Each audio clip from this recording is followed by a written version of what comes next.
చక్షు అంటే కన్ను, కన్ను ఉండేటువంటి వాడెవడైనా విష్ణువుని దర్శించవలను. అంత మహత్తరమైనటువంటి మోహన రూపము నీది. బుద్ధ్యాచయత్ పరిచేత్యం తద్రూపక్యం తవ.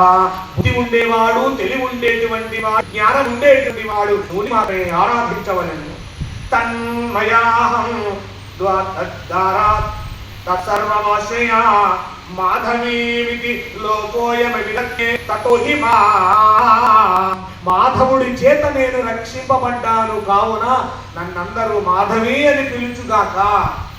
మాధవుని చేత, మాధవుడే ఊహిను కాపాడాడు, మాధవి చేత రక్షింపబడ్డాను, కావున నా పేరు మాధవి. మాధవీమితి లోకోయం.